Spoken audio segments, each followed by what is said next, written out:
Climax ಹಂತಕ್ಕೆ ಬಂತು D gang bale ಭವಿಷ್ಯ. ಮುಂದಿನ ವಾರ ದರ್ಶನ್ ಜಾಮೀನು ಅರ್ಜಿಯ ತೀರ್ಪು ಹೊರಬೀಳಲಿದೆ. ದರ್ಶನ್ ಜಾಮೀನು ಆದೇಶವನ್ನ ಸುಪ್ರೀಂ ಕೋರ್ಟ್ ಕಾಯ್ದಿರಿಸಿದೆ. ಮುಂದಿನ ವಾರಕ್ಕೆ ಕಾಯ್ದಿರಿಸಿದೆ ಸುಪ್ರೀಂ ಕೋರ್ಟ್. ಹೀಗಾಗಿ ಡಿ ಗ್ಯಾಂಗ್ನ ಬೇಲ್ ಭವಿಷ್ಯ ಈಗ ಕ್ಲೈಮ್ಯಾಕ್ಸ್ ಹಂತಕ್ಕೆ ಬಂದಂತಾಗಿದೆ. ಆರೋಪಿಗಳ ವಕೀಲರಿಗೆ ಲಿಖಿತ ವಾದವನ್ನ ಸಲ್ಲಿಸೋದಕ್ಕೆ ಸೂಚನೆಯನ್ನ ಕೊಡಲಾಗಿದೆ. ವಕೀಲರ ಲಿಖಿತ ವಾದವನ್ನು ಸಲ್ಲಿಸಿದ ನಂತರ ಅಂತಿಮ ಆದೇಶ ಹೊರಬೀಳುತ್ತೆ. 3 ಪುಟಗಳಲ್ಲಿ ಮಾತ್ರ ತಮ್ಮ ಲಿಖಿತ ವಾದವನ್ನ ಸಲ್ಲಿಸಬೇಕು ಅಂತ ಸೂಚನೆಯನ್ನ ಕೊಟ್ಟಿದ್ದಾರೆ.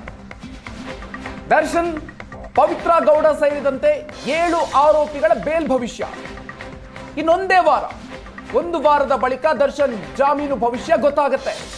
ದರ್ಶನ್ ಸೇರಿದಂತೆ 7 ಆರೋಪಿಗಳ ಜಾಮೀನು ಭವಿಷ್ಯಕ್ಕೆ ಇನ್ನು 1 ವಾರ ಇರೋದು.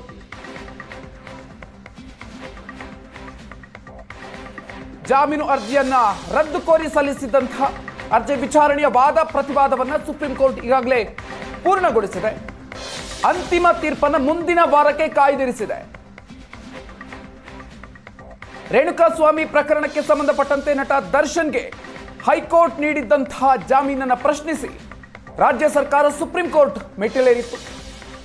ಇದಕ್ಕೆ ಸಂಬಂಧಪಟ್ಟಂತೆ ವಾದ ಪ್ರತಿವಾದ ಪೂರ್ಣಗೊಂಡಿದೆ.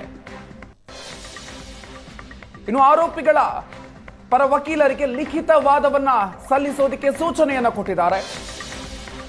ತಮ್ಮ ವಾದಗಳನ್ನು ಕೇವಲ 3 ಪುಟಗಳಲ್ಲಿ ಮಾತ್ರ ಸಲ್ಲಿಸಬೇಕು ಅಂತ ಕೂಡ ಈ ಸಂದರ್ಭದಲ್ಲಿ ಸೂಚನೆಯನ್ನ ಕೊಟ್ಟಿದ್ದಾರೆ.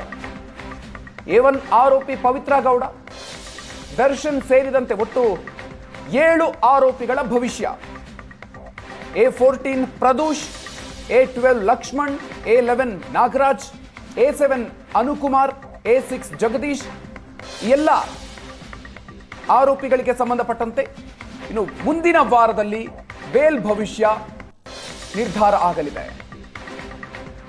ಸರ್ಕಾರದ ಪರ ವಾದವನ್ನು ಮಂಡಿಸಿದಂತಹ ಸಿದ್ಧಾರ್ಥ್ ಲೂತ್ರಾ ಟೀಮ್ನಲ್ಲಿದ್ದಂಥ ಅನಿಲ್ ನಿಶಾನಿ ಅವರು ವಕೀಲರು, ಅವರು ಕೂಡ ಈ ಟೀಮ್ನ ಭಾಗ ಆಗಿದ್ದರು. ಸೊ ಅವರು ಏನು ನಡೀತು ಇವತ್ತು ನ್ಯಾಯಪೀಠದ ಮುಂದೆ ಅನ್ನೋವಂಥದ್ದು. ಸರ್, ಇವತ್ತು ನ್ಯಾಯಪೀಠದ ಮುಂದೆ ಸುಮಾರು 15 ನಿಮಿಷದಲ್ಲಿ ಆಗುತ್ತೆ ಅಂತ ಎಲ್ಲ ಎಕ್ಸ್ಪೆಕ್ಟ್ ಮಾಡಿದ್ವಿ. ಕಳೆದ ಬಾರಿ ಹೇಳಿತ್ತು, ಆದರೆ ಅದು 1.5 ತಾಸು 1.25 ತಾಸು ಕನ್ನ ಬಂತು. ಹೌದು ಸರ್. ಪುನಃ ಕೇಳಿದ್ದು ಇನ್ನೊಂದು ಸರ್, ಎಲ್ಲವನ್ನು ಕೂಡ ಪುನಃ ಕೇಳಿದ್ರು ಸರ್. ಯಾಕಂದ್ರೆ high court discuss about entire mini trial. ಇವಾಗ ಹೈಕೋರ್ಟ್ ಕಂಡಕ್ಟ್ ಮಾಡೋದು ಎಂಟೈರ್ ಮಿನಿ ಟ್ರಯಲೇ ಕಂಡಕ್ಟ್ ಮಾಡಿಬಿಟ್ಟಿತ್ತು. ಈವನ್ ಫೈಂಡಿಂಗ್ಸ್ ಆರ್ ಪರ್ವರ್ಸ್ ಇಷ್ಟೊಂದಿರುವಾಗ ಅದಕ್ಕೋಸ್ಕರ ಸುಪ್ರೀಂ ಕೋರ್ಟ್ ಡೀಟೇಲ್ ಆಗಿ ಹೋಯಿತು. ನೆಕ್ಸ್ಟ್ ಸರ್, ಇವಾಗ ಐ ವಿಟ್ನೆಸ್ ಬಗ್ಗೆ ಐ ವಿಟ್ನೆಸ್ ಇರೋದೇ 2 ಐ ವಿಟ್ನೆಸ್ಸು, ಅದ್ರ ಬಗ್ಗೆ ಕಾಮೆಂಟ್ ಮಾಡಿತ್ತು ಹೈಕೋರ್ಟು. ಕಾಮೆಂಟ್ ಅಂದರೆ ಎಂಟೈರ್ ಡಿಸ್ಬಿಲೀವ್ ಇರ್ತದೆ ಐ ವಿಟ್ನೆಸ್ ಬಗ್ಗೆ. ಅದ್ರ ಬಗ್ಗೆನೂ we show all the documents convince the supreme court. Next ನಮಗೆ ಈ DNA, location, CDR report, longitude latitude about the witnesses, ಅವ್ರ ವಿಟ್ನೆಸ್ದು ಅವನ್ನೂ ಪ್ರೊಡ್ಯೂಸ್ ಮಾಡಿದ್ದು ಹೈಕೋರ್ಟ್. ಅದನ್ನು ಡಿಸ್ಬಿಲೀವ್ ಮಾಡಿದ್ದು ನಮ್ಮದು. ಅದಕ್ಕೋಸ್ಕರ place all the document in supreme court. Sir, ಅದರಲ್ಲೂ ಕೂಡ ಈ ಹೇಳಿಕೆಗಳು ಅಂದರೆ ಯಾರು ಸಾಕ್ಷಿಗಳ ಮೊದಲ 2 ಹೇಳಿಕೆಗಳ ಬಗ್ಗೆ ಒಂದು ರೀತಿ ಹಲವು ಪ್ರಶ್ನೆಗಳನ್ನು ಇವತ್ತು ಎತ್ತಿದ್ದು ಅಂತ ಸುಪ್ರೀಂ ಕೋರ್ಟ್. ಅಂದರೆ ಸರಿಯಾಗಿ ಕನ್ವೆ ಆಗಿರಲಿಲ್ವಾ ಅಥವಾ ಏನು ಅಂತ?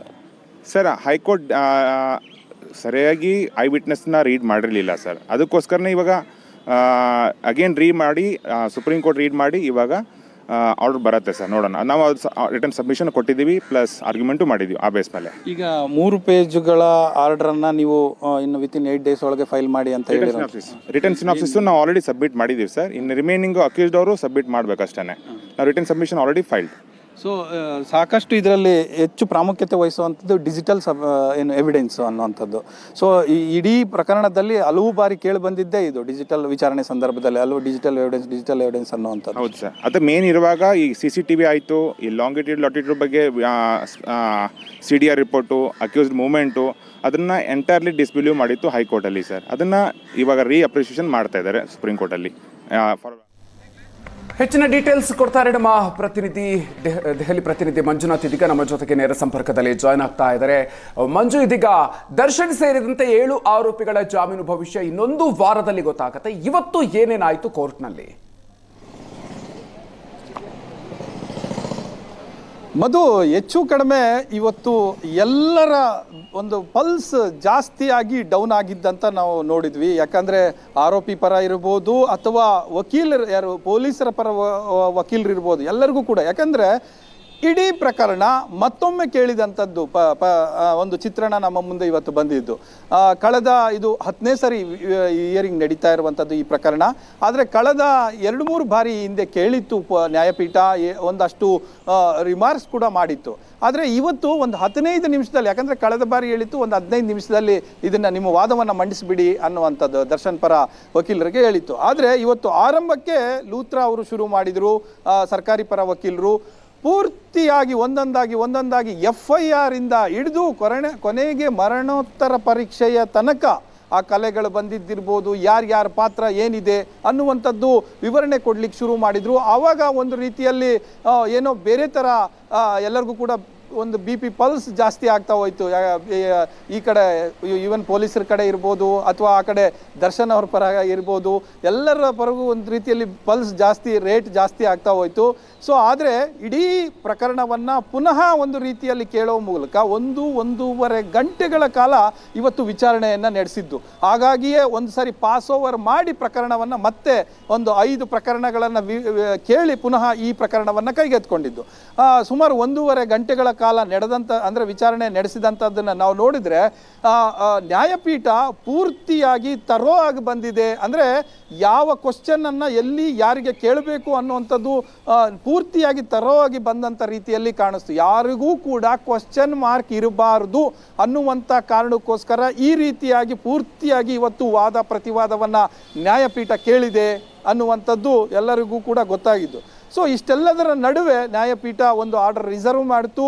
8 ದಿನಗಳ ಕಾಲಾವಕಾಶ ಕೊಡ್ತು. ಉಳಿದಂಥ ಆರೋಪಿಗಳು ಮತ್ತು ಯಾರ್ಯಾರು ಈವನ್ ಸರ್ಕಾರದ ಪರ ವಕೀಲರು ಇರ್ಬೋದು ಅಥವಾ ಈಗಿನ್ನೂ ಕೆಲವರು ಏನೀಗ ಇವತ್ತು ವಾದ ಮಾಡಿದ ವಕೀಲರು ಇರ್ಬೋದು, ನಿಮ್ಮದೇನಾದರೂ ರಿಟರ್ನ್ ಆರ್ಗ್ಯುಮೆಂಟ್ಸ್ ಇದ್ದರೆ ಅದನ್ನು 3 ಪೇಜಿನ ಒಳಗಾಗಿ, ಅಂದರೆ 3 ಪೇಜ್ ಇರಬೇಕು, ಅಷ್ಟು ಒಳಗೆ ನೀವು ರಿಟರ್ನ್ ಆರ್ಗ್ಯುಮೆಂಟ್ಸನ್ನು ಸಬ್ಮಿಟ್ ಮಾಡ್ಬೋದು. ಅದಕ್ಕೆ 8 ದಿನಗಳ ಕಾಲಾವಕಾಶವನ್ನು ಕೂಡ ಕೊಟ್ಟಿದೆ. ಅದಾದ ನಂತರ ಆರ್ಡರ್ ರಿಸರ್ವ್ ಆಗಿರೋ ಕಾರಣಕ್ಕೆ ಮತ್ತೊಂದು ದಿನ ಬರ್ಬೋದು. ಅಂದರೆ 1-2-3 ದಿನಗಳ ಅಂತರದಲ್ಲಿ ತೀರ್ಪು ಹೊರಬೀಳುವಂಥ ಸಾಧ್ಯತೆ ಈ ಕ್ಷಣಕ್ಕೆ ಕಾಣಿಸ್ತಾ ಇರುವಂಥದ್ದು. ಸೊ ಈ 8 ದಿನಗಳ ಒಳಗಾಗಿ ಯಾರಾದರೂ ಫೈಲ್ ಮಾಡ್ಬೋದು, ಫೈಲ್ ಮಾಡದೇನೂ ಇರ್ಬೋದು. ಆದರೆ ಈ 8 ದಿನ ಕಳೆದ ಬಳಿಕ ಆದೇಶ ಹೊರಗಡೆ ಬೀಳುತ್ತೆ. Madhu. Okay, thank you Manjunath ಡೀಟೇಲ್ಸ್ಗೆ.